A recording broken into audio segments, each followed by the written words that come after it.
রুগ্ন ও বন্ধ শিল্প কারখানা পুনরায় চালুর উদ্যোগ নিতে প্রধানমন্ত্রীর নির্দেশ। নির্বাচনে হেরে যাওয়াদের প্রাইজ পোস্টিং দিয়েছে বিএনপি এনসিপি। হঠাৎ অসুস্থ জামায়াত আমির। স্থানীয় নির্বাচনে এনসিপির প্রার্থী ঘোষণা কবে জানালেন সার্জিস। দলীয় প্রতীকে স্থানীয় নির্বাচন নিয়ে কি বললেন মির্জা ফখরুল। প্রধানমন্ত্রী তারেক রহমান বেসরকারি উদ্যোক্তাদের সম্পৃক্ত করে দেশের রুগ্ন ও বন্ধ শিল্প প্রতিষ্ঠান পুনরায় চালুর উদ্যোগ নিতে নির্দেশ দিয়েছেন। মঙ্গলবার প্রধানমন্ত্রীর অতিরিক্ত প্রেস সচিব আতিকুর রহমান রুমন জানান, রুগ্ন ও বন্ধ শিল্প প্রতিষ্ঠান চালু করতে সংশ্লিষ্ট মন্ত্রণালয়কে প্রয়োজনীয় নির্দেশনা দেওয়া হয়েছে।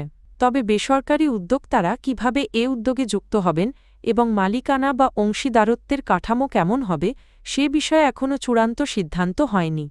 রুগ্ন ও বন্ধ শিল্প প্রতিষ্ঠান পুনরায় চালু করে কর্মসংস্থান সৃষ্টি করা বিএনপির একটি নির্বাচনী প্রতিশ্রুতি।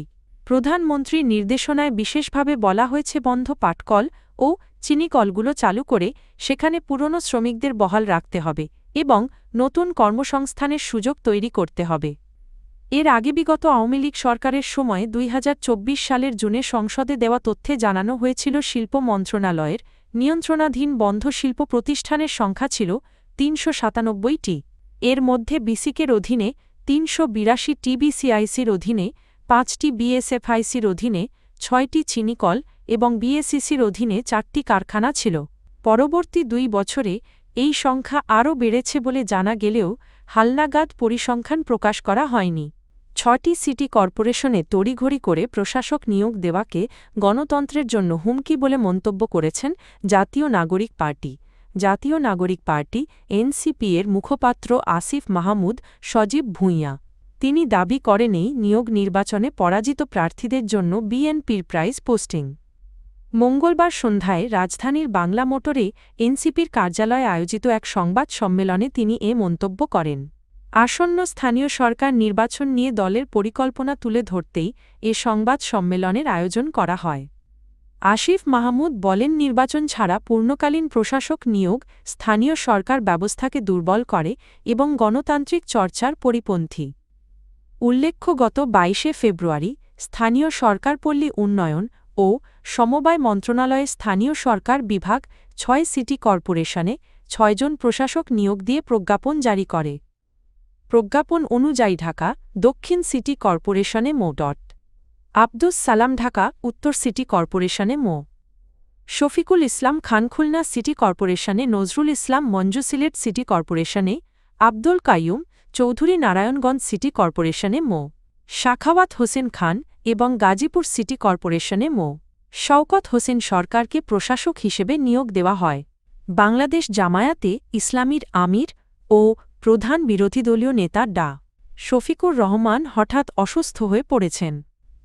মঙ্গলবার রাজধানীর শেওড়াপাড়া এলাকায় কাফরুল পশ্চিম থানার উদ্যোগে আয়োজিত আলোচনা সভা ও ইফতার মাহফিলে যোগ দিতে যাওয়ার পথে তিনি অসুস্থ হয়ে পড়েন।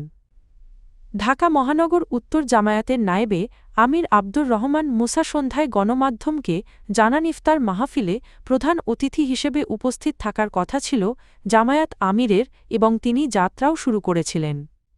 তবে পথিমধ্যে তিনি বমি করেন এবং শারীরিকভাবে দুর্বল হয়ে পড়েন। এই কারণে তিনি অনুষ্ঠানস্থলে পৌঁছাতে পারেননি।